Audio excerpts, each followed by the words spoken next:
Donald Trump just got loudly booed at the Commanders game in Maryland. This is so embarrassing for him. Just take a look.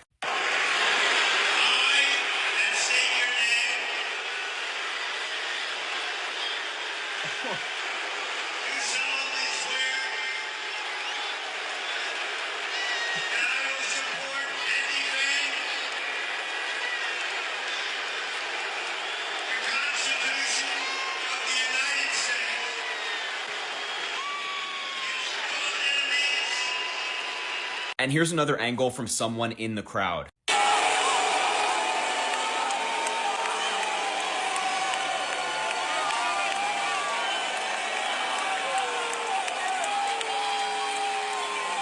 I don't think I saw a single person clapping there. That's how bad this was for Donald Trump. Trump has only made the country worse. Nobody is benefiting from his insane policies or this presidency. People hate Donald Trump, and they're letting him know exactly how they feel about him at that game. Hello and good evening. So, this afternoon, Syphilitic Sid went to the Washington Commanders game.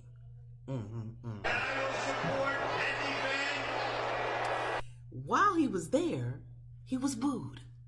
As he should be. As he should be. But, you know, the NFL does the Armed Services Month, and so they honor the veterans and so forth. So as part of him being there, he was reading the oath of service, right? And at the very beginning, it says something to the effect of, I state your name. He literally read, state your name. He should have said, I, Syphilitic Sid. But anyway, I don't understand why he keep going places. You need to stay at Mar-a-Lago. Keep throwing your little parties. That's where you need to be. Don't be out here in the public with the rest of us. We don't like you. And all the polls are showing your MAGA folks really ain't liking you too much either. Right? There's that. And to top it all off, he is trying to get the owners of the Commanders to name the new stadium after him. He just want to put his name on everything. Just put his name on everything. But anyway, I'm just here to say that good job on the booing. I actually think that we as a country and as people, we could do a little bit better with the booing. It needs to be at higher decibel levels. We need to do that. Okay, bye. Orange was massively booed at a sports game today. Come check it out.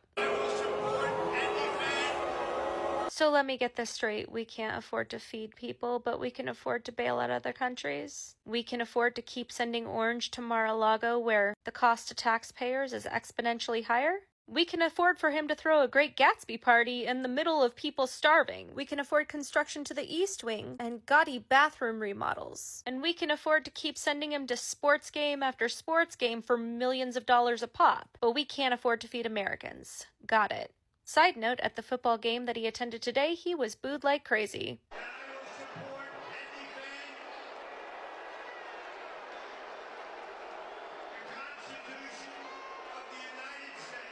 Yeah, that was aired on Fox News, and before the culties are like, oh, that was fake, here's a couple of other angles.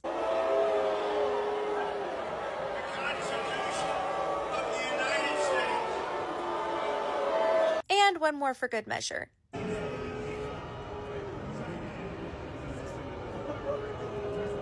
I guess people can see through the facade. I guess people are over it now, huh? Donald Trump was receiving heavy boos at the Washington Commanders game while trying to give a speech.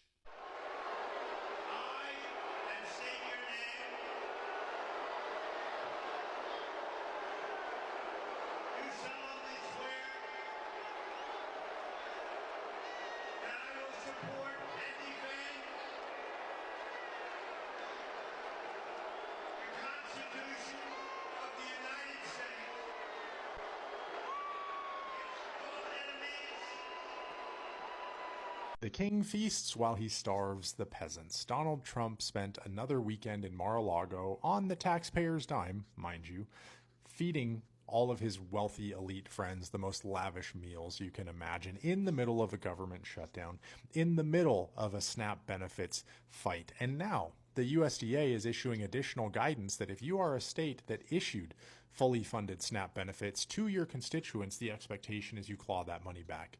You pull it out of their accounts. And if you have to, take the food out of their bellies because they probably already spent that money, because they do rely on it to eat. And eating is a basic human right. But the USDA is now fighting that, saying, pending our appeal, pending the outcome of the actual decision here, which, by the way, was already rendered by a lower court when they said, yes, you have to use these funds, the government is still fighting that. And again, all of this is happening while the president throws the most lavish parties you can imagine and enjoys himself to no end, engorges himself on the most expensive food you can find, and then complains about the fact that people with very little have anything at all. So let me get this straight. The farmers of Arkansas are asking the federal government for handouts, for checks, because they are struggling financially because of the tariffs and other policies of Donald Trump. They can't sell their soybeans and other goods into foreign countries like China because of the tariffs. They're now too expensive for them to be able to sell them into China because of the retaliatory tariffs. And they can't afford equipment. They can't afford the high rising prices of equipment because of other tariffs on goods and manufacturing and raw material and everything like that. And they are saying they have never seen it this bad. There was a farmer who's in his 39th season of farming, and he says he has never seen it this bad. He literally said, Donald Trump, you said you love us, but I'm not seeing the fruits of your love. What the fuck? Arkansas farmers, and they're saying, of course, it's affecting everywhere else. We saw Nebraska was having problems, facing bankruptcy. Farmers across this country are facing a huge pinch. This fall, the White House promised a $40 billion bailout of Argentina and its president, Javier Milei, President Trump's political ally. Argentina also grows soybeans and is considered a competitor. During the trade war, China had purchased soybeans from Argentina instead of buying them from the U.S. The bailout enraged many American farmers who felt betrayed. President Trump said Argentina has got no money, they have no anything, they're fighting so hard to survive. Come to the farm. Come walk in my shoes. What would you show the president if he took you up on your offer to come and see the farm? I'd show him the daily life that I do, from cleaning equipment, running equipment, dispatching trucks, and then I'd hand him a stack of bills. And then I would show him the receipts, what I'm getting from my crop, and he's a smart man. I'm not going to take that away from him. And it won't take him to 5 minutes to say, this isn't going to work. Nearly 80% of voters in what are called farming-dependent counties voted for President Trump in the last election. I feel like a lot of American farmers, cattle people, it's a lot of people probably feel let down currently. Now, maybe there's a method to the madness, that's still to be seen. Many are now taking their frustrations directly to Republican lawmakers at town halls across the country. I'm about ready to lose my farm. I am pissed, and I'm pissed at you. You see all these farmers on TikTok complaining now about Trump who voted for Trump? It's funny how people don't care about something until it directly affects them. Countless farmers are on the verge of losing their farms. One guy has a wheat farm.